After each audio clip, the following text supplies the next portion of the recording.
If you're a YouTube content creator or just curious to know what people are saying on YouTube, then Content Creator for YouTube is for you. Especially when YouTube Studio doesn't give you the option to select or spot positive, negative, or neutral comments among thousands of comments per video. Let's start this overview with what Content Curator is, and then move on to what it's not. So, Content Curator for YouTube is a no-cost hybrid AI tool that automatically downloads and analyzes YouTube content for you and for you to keep. More specifically, it searches, curates, downloads, analyzes, charts, and translates YouTube content for you. When I say downloads YouTube content for you, I mean video statistics and comments packed with feedback, questions, opinions, requests for topics, requests for guests, and even demand signals like sponsors or product mentions if that's what you're interested in. There are a couple features I love about this app. The first one is AI ML analysis, which is an optional feature if you need to analyze comments for higher accuracy using your own ML provider credentials. If you don't have those ML credentials, that's okay. You can still use the application. Second feature is translation of comments. You can download all these comments that you want and then translate them into almost 200 languages. This might be helpful if you or someone in your team in the other side of the world wants to read the comments in a different language. What you end up getting after you run the application is a report with positive, negative, neutral comments, breakdowns, comment level details, video statistics, charts, and structured data you can use for future content planning, even just acknowledge others, which is the main reason I created this app. Also, I want to highlight that this report is downloaded to your Google Sheets. You can keep analyzing in there in Google Sheets, or you can link it to a more robust analysis and visualization platforms like Power BI, Tableau, Looker Studio, or some other. Let's talk about what Content Curator for YouTube does not do. Content Curator for YouTube does not charge you anything. There's no cost. There is no spam. There is no ads. Content Curator for YouTube does not download the actual videos from YouTube. Also, I want to highlight that I, the developer, cannot see what you do with it once you download it. Now that you know what Content Curator is and what it does not do, feel free to keep watching for a short demo. This is a demo for Content Curator for YouTube. Let's start with a one-time setup. Step 1. Go to your Google Sheets. Step 2. Install the hybrid AI tool. This is how. 1. Go to Extensions, Add-ons, Get Add-ons. On top, type Content Curator for YouTube, then click on Install. That's it. It was easy, right? This is a short demo on how to use Content Curator for YouTube, a no-cost hybrid AI tool that automatically downloads and analyzes YouTube content for you and for you to keep. Let's get started. With your Google Sheets open, go to Extensions, Content Curator for YouTube, and Start. This will automatically create the Start Here sheet. If it didn't create it, as Plan B, go to the app website under How to copy it. With the Let's Start Here sheet open, go to section 1. From there, just paste the link to any YouTube channel you want. Complete the rest of the fields and then click on Start again. There are a couple of things you need to know. The first time you run this application, you're going to get a warning on top. Just click Allow Access. This will allow the application to request images and the content from YouTube. After you click on the Start, it'll take a few minutes or over an hour to finish, depending on your channel size, your selections, and YouTube availability. You'll know when it's truly finished when the progress bar reaches 100% and you see a final pop-up message. Now that the run is finished, you can focus on section number 2, Insights.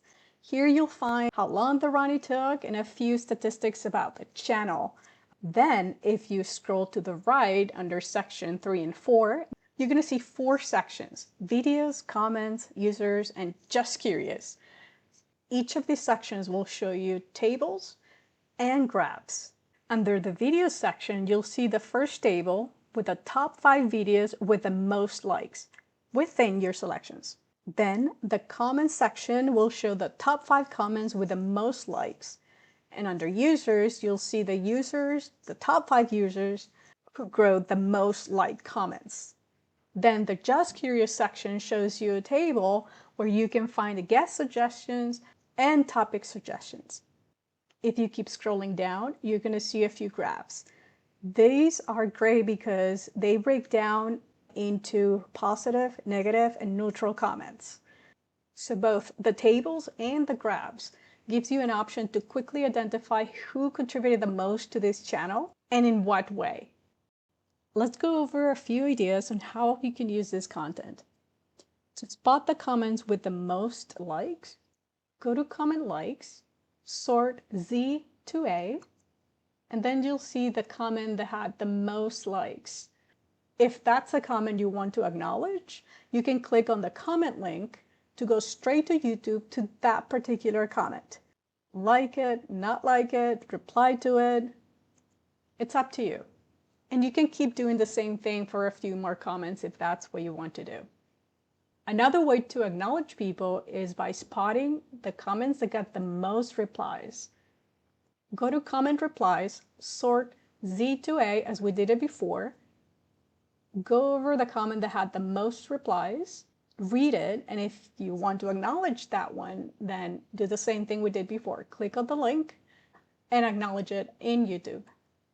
If you want to acknowledge the positive comments that got the most likes, you can go to Comment Sentiment,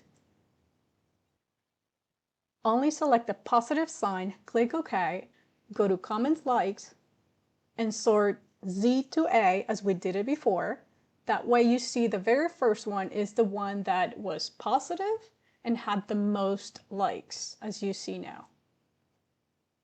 Go over the comment, and if that's a comment you want to acknowledge, same thing as before. Like, don't like, reply to it, your choice. Another feature I really love about this app is that it gives you the option to translate the comments you downloaded. You can translate those comments to almost 200 languages. You only need to go back to the Let's Start Here sheet, and then under Comments Translations, you just start typing whatever language you want those comments translated into.